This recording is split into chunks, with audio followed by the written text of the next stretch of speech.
Hey guys, what's up? Hope you're all doing good this morning, and thanks for tuning in to the continuation of my bait modification series. And today I'm talking about one of my least favorite baits to throw of all time, and that's a Carolina rig. And man, there's two baits that I just can't stand to throw. I complain and moan about it every time I have to pick them up, and that's an Alabama rig and a Carolina rig. I just can't stand to fish them. You know, they're the pain in the butt to rig up.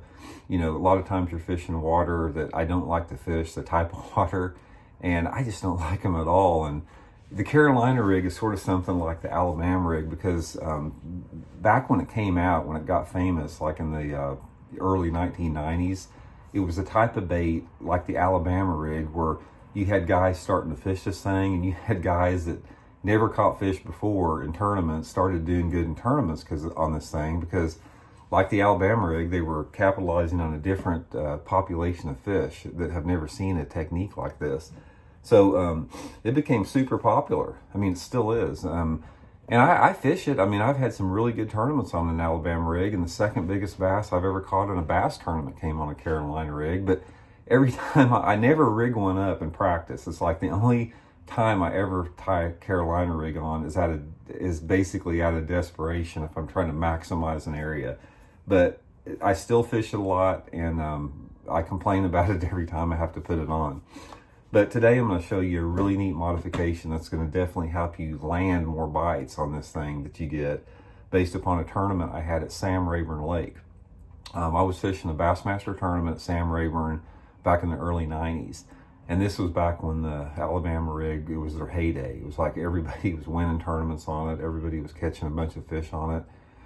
And I got on this Carolina rig bite on an inside grass line on the main lake at Rayburn, and I was getting literally like 80 bites a day on a Carolina rig. I mean, not all of them were good ones. I mean, you'd have a lot of small fish in there too, but I was having a decent tournament and just getting a ton of bites. But the thing about it, it's like I'd get 10 bites and I'd only land 5 or 6 of them out of every bite that I got. And it's just like it was driving me nuts because I'd get the bite. I mean, a solid bite. The fish would be swimming off with it. I'd set the hook and I'd just feel weight and it'd just come loose like that. And I just couldn't figure out the deal until finally I got looking and there were teeth marks all over my sinker. You know, my egg sinker. At the time I had a big catfish egg sinker. It was all chewed up from teeth marks. So those bass were sucking the sinker in and ignoring the bait that I had on. I think it was a lizard at the time. So I got thinking, it's like, man, if they're hitting that weight, you know, that I need to have some type of hook on that thing. So the modification I'm going to show you is based upon what I learned at Rayburn there. And I made this modification on the water and wound up having a good tournament, catching, you know, 30% of my fish on the sinker part of my rig. So anyway, I'm going to take you guys through how I set up my whole Carolina rig with this. And yeah, I think you'll really find it cool. So anyway, I'm going to start out, let's start out on the actual rigging part of it at the top.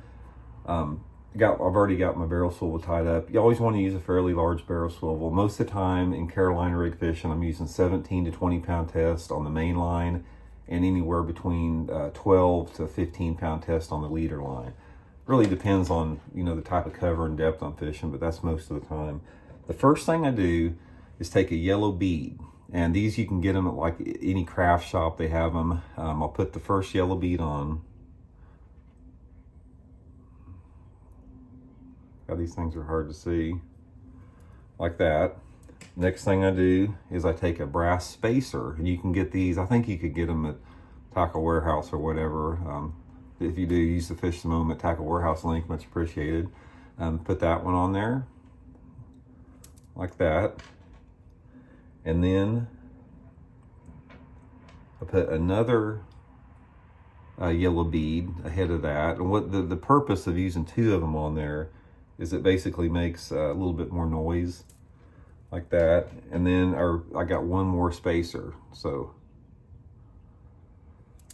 this is my clanking system. This is just, you know, sort of an attractor. The yellow, I found out, a lot of people use red, but I really like the yellow beads. I had a friend of mine clue me in on this at Kentucky Lake, Carolina rig, and years ago. He used all the yellow beads on this type of stuff, and it seems like I get a lot more bites. Basically, this is just a spacer between your sinker and the barrel swivel there, and acts as an attractant. So the next thing is the real meat of the tip here. What you want to do next is take a jig. You know, this is a 3/4 ounce. The size that I use is totally dependent upon how deep the water is.